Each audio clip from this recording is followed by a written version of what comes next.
All the way from Bokota Village in Limpopo, South Africa, we bring you Missionary Minds, where you can learn about family, church history, biblical worldview issues, and of course, missions. All from the mind of a real-world missionary of almost 20 years.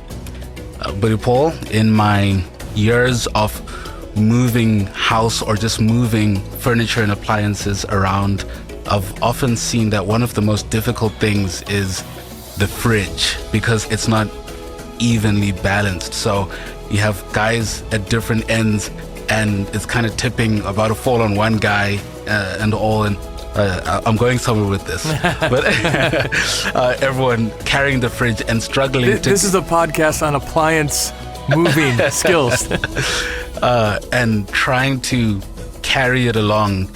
And you eventually get it down and you're relieved. But that's just to say that with mission fields as well, there seems to be places where there's a lot more work to be done and places where there's not as much work to be done. There's a heavier side of the fridge, a lighter side of the fridge.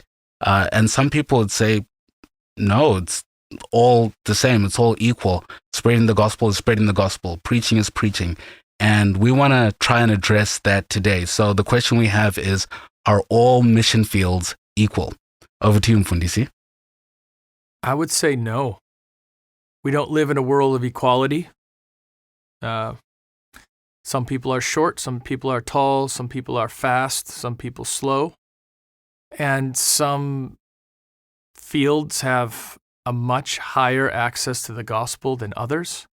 And some fields require a much higher level of commitment than others.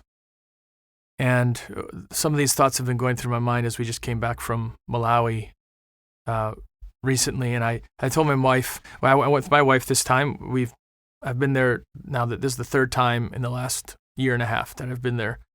And we're focusing primarily on the eastern side of the country where it's Muslim predominant. And I told my wife, for nothing, no other reason, this trip is going to be valuable because it's going to give us perspective. It will help us to see our own mission field better among the Tsongas, and it will help us to understand our own hearts and see other people and how they interact in other fields. And you often wonder, what is our mission field like? If that's the only mission field you've ever known, it's harder to gauge that. If you've only gone to one university, it's tough to gauge, is it rigorous or is it easy?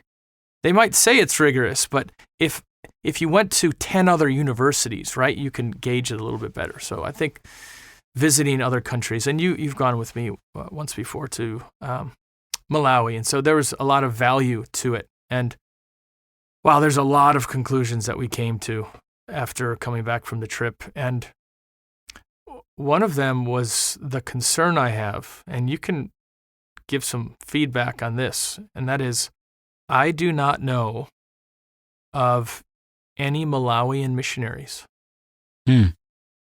Now, when I first say that, I know there's going to be some people who are going to fight over that, most likely Malawians, but let me just define my terms.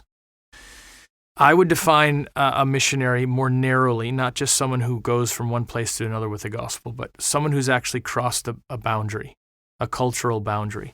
So if we defined a missionary as someone who leaves their home culture and then goes to another culture and learns their language for the purpose of establishing churches, I would love to know how many Malawians are doing that. And I asked the question, do you know of any Malawian missionaries? And I say that not to ridicule them. I say that to just put in proper perspective their level of maturity. And I think the amount of missionaries that a particular people group or society sends out is really indicative of their maturity as a group. You go to Malawi, they have some really good brothers doing an excellent job. Expositional preaching, they understand the doctrines of grace. You go to Blantyre and Lilongwe and the big cities, even Mangochi. I mean, you're going to have some really good, solid churches. If you went there, you thought, wow, these people don't need any more missionaries. They have Bible schools, and they're doing the work of teaching in the Bible schools and raising up the next generation of pastors. Amen to all of that. Praise the Lord. But how many of them are actually sending people? I'm thinking primarily of the Yao people. How many of them are sending missionaries to the Yao? That is, you have a Chichewa speaker, or maybe even a native English speaking, but they're Malawian. And they said, this is a people group that is so unreached. They're in our own nation. There's no other Bantu speaking people group in all of sub-Saharan Africa. More darkness, larger than the Yao people of Malawi. Not in Mozambique, although there's Yao in Mozambique, but in Malawi, this small country.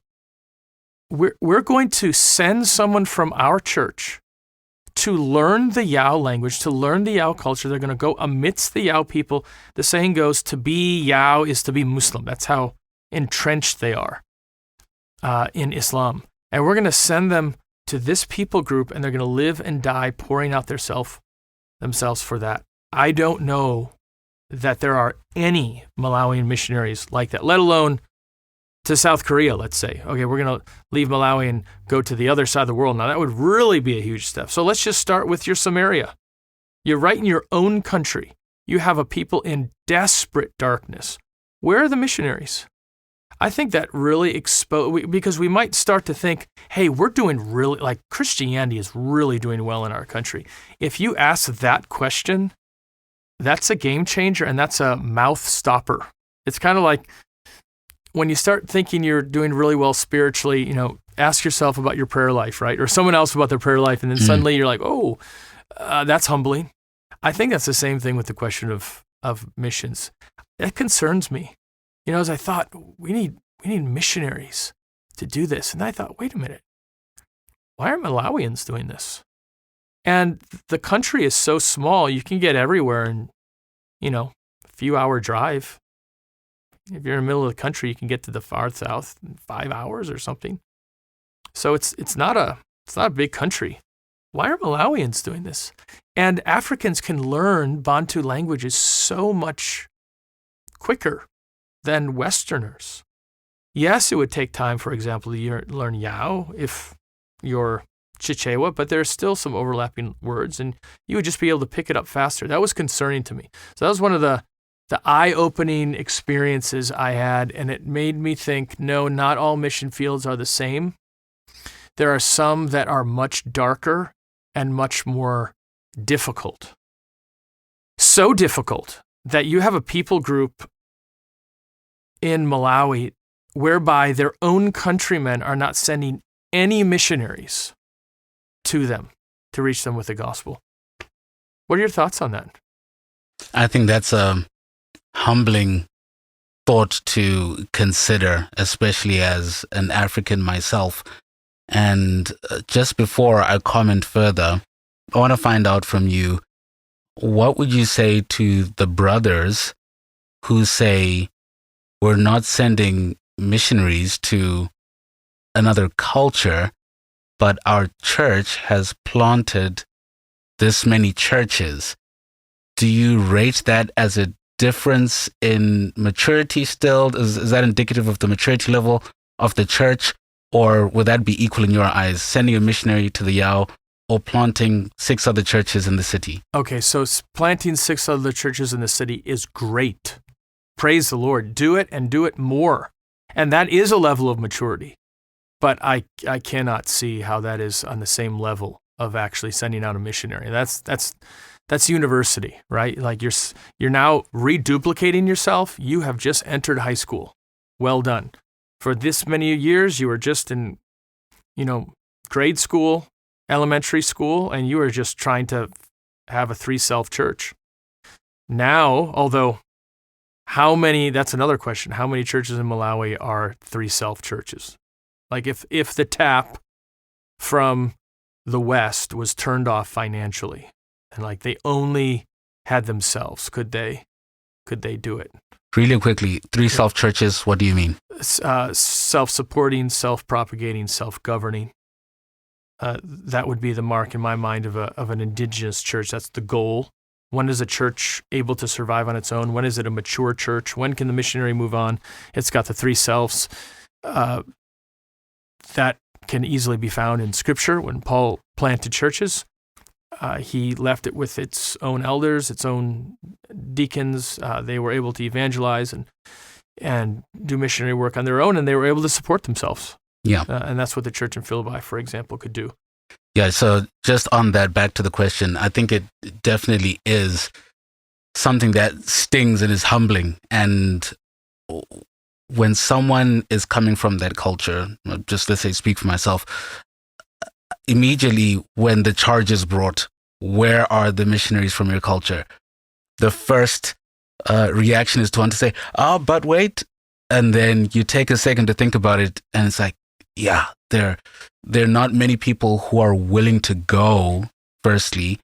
Then once there are people who are willing to go, there are not many who are willing to send or mature enough to send. And that's why you even speak of the tap from the West.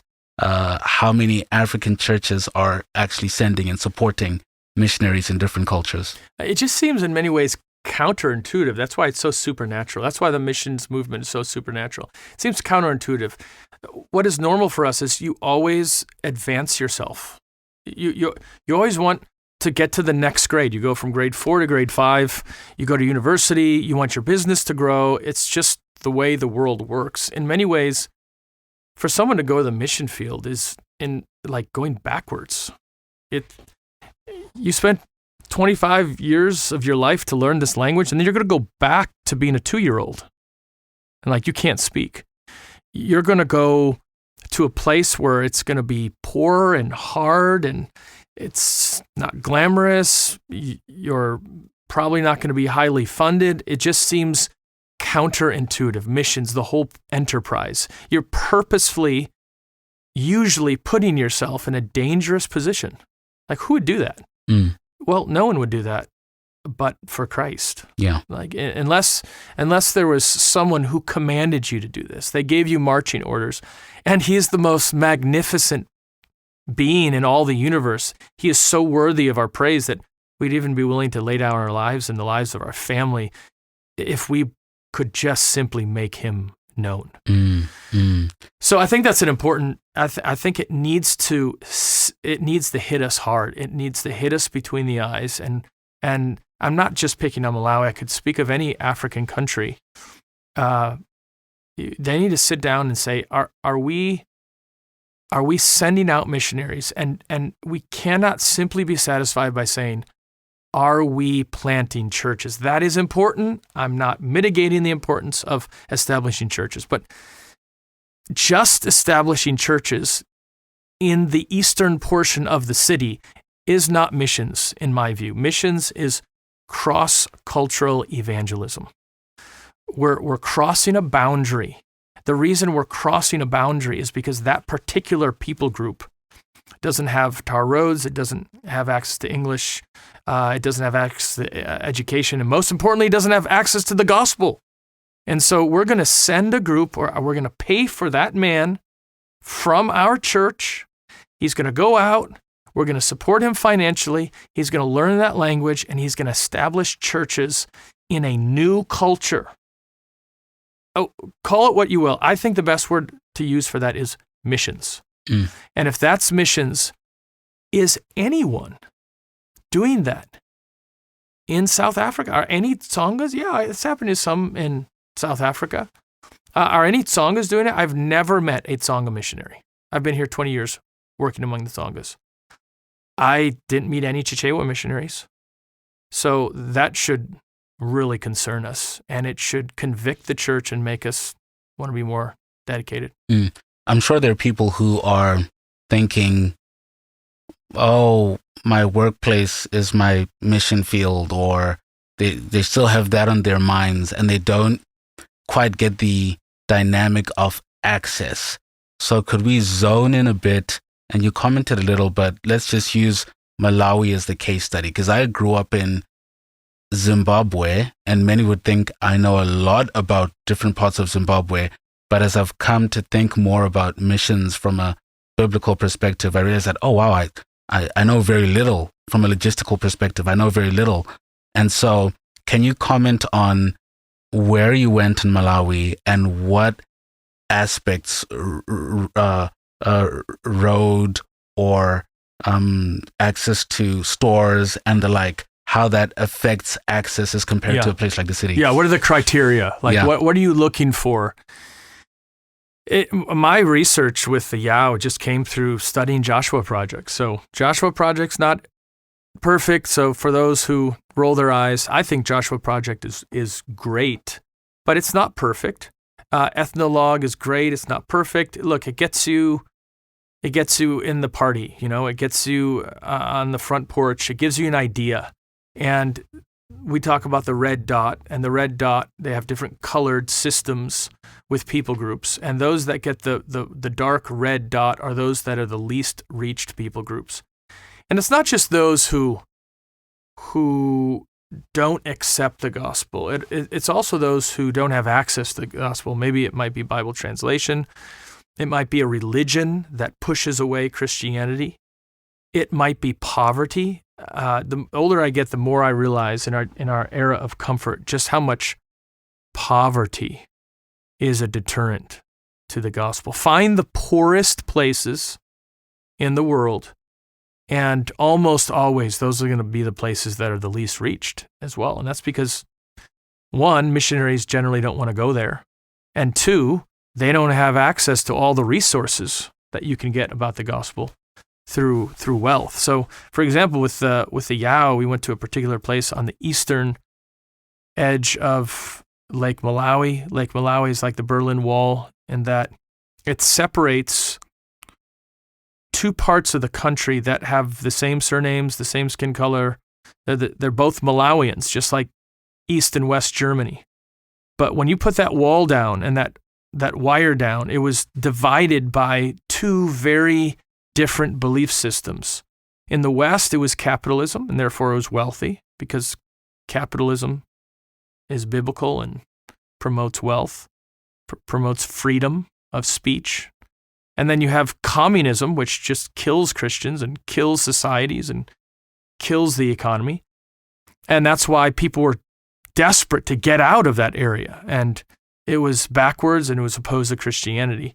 But they all looked the same, and they all had the same surnames. It was just a wall that separated two ideologies. I think of the lake in that way. It separates, in many ways, Islam, and you could say Christianity. I'm not saying all of Malawi is Christian, but that little peninsula that comes up to the east of the lake, in many ways, you can't even reach it except by boat. That makes a big difference. Now, sometimes you can take the road, the Makanjila Road, but for several months of the year, because of the rains, you can't even travel it by road. So you have to actually take a boat. Even when you can take it by road, the roads are terrible and the bridges are terrible. So just to access it, just to get there, just to get electricity there is very difficult. Just that alone. Now combine that with Islam. And they are deeply entrenched in a form of folk Islam. It's going to take many missionaries and a lot of hours of study and a lot of dedication and a lifetime and many lifetimes to see a people group like that bow the knee to King Jesus. So if I'm looking for a mission field, so there's people listening to this from Radius, let's say. Radius is a missionary training school, and they're like, what field should I go to? I would say that a people group like the Yao would be attractive because it's very poor. You're not going to be stepping over other missionaries. I want to go to places where there are not other missionaries. Not because I don't like missionaries, but because I want to lift on the end of the log where there's no one else lifting. You have 10 people on this side. Let me go to the other side. There's only one person over there. Go to a place where there's not many missionaries. Go to a place where it's primarily Islam. Go to a place where it's very poor.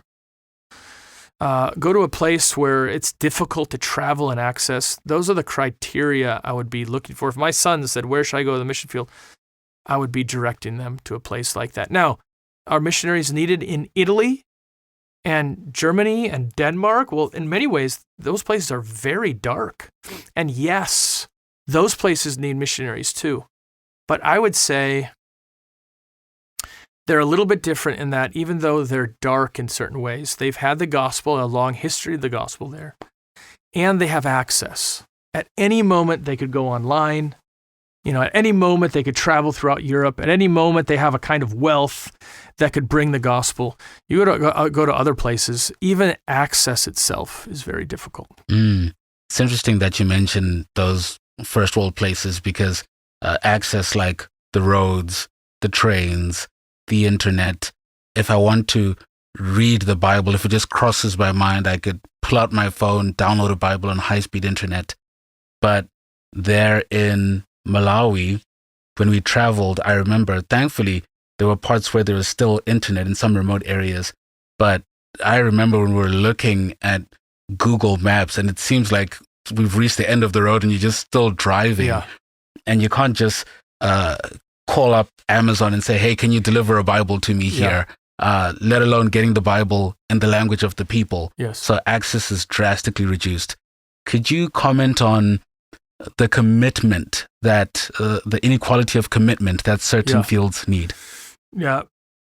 My wife and I both said to be a missionary in the kind of place that we're talking about would just take such a higher level of commitment.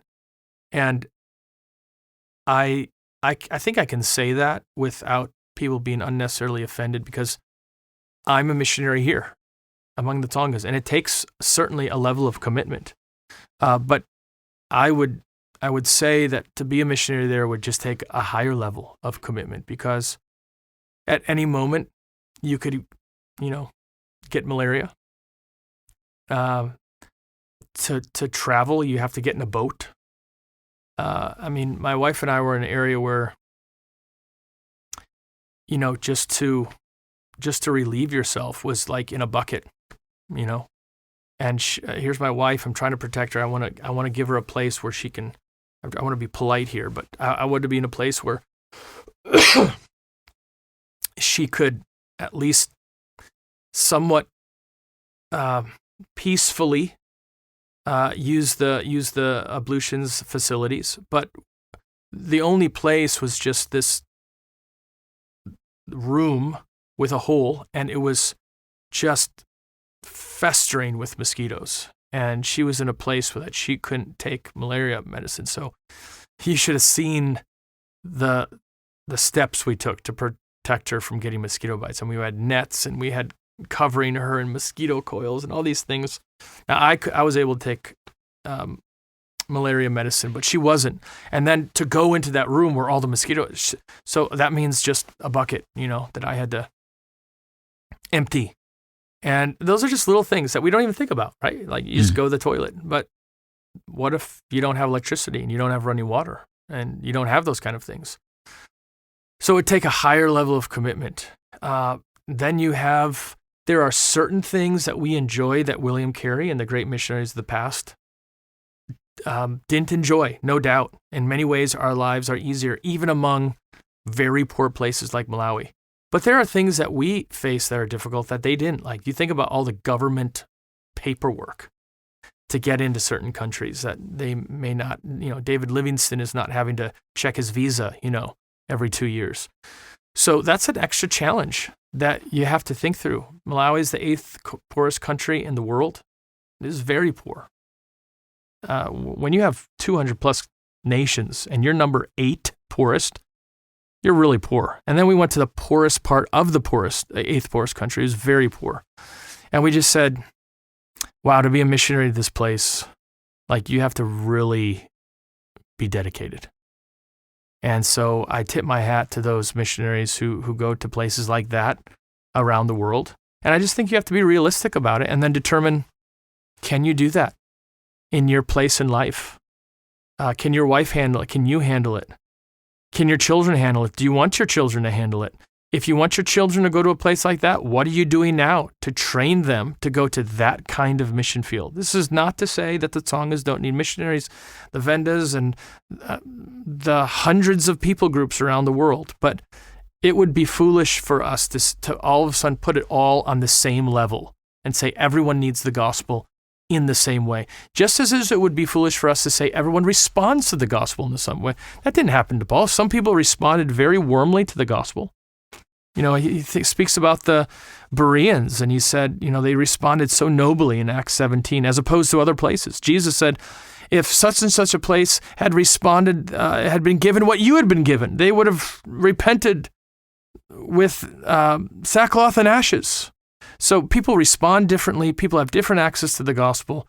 We need to do our best as Christians to find those places that need the gospel most, and then find Christians who are willing to go there, give them our blessing, pray for them, send them on their way, and urge them to plant churches that will outlive them. That is, when they're gone, that church will keep on going. What a treat, Mfundisi. To our audience, if you've enjoyed this podcast, please be sure to rate it and subscribe to keep posted with more upcoming content. Feel free to share this episode with someone who might find it interesting, and submit any questions you may want answered in a future podcast. You can email those questions to paulschleiline@gmail.com.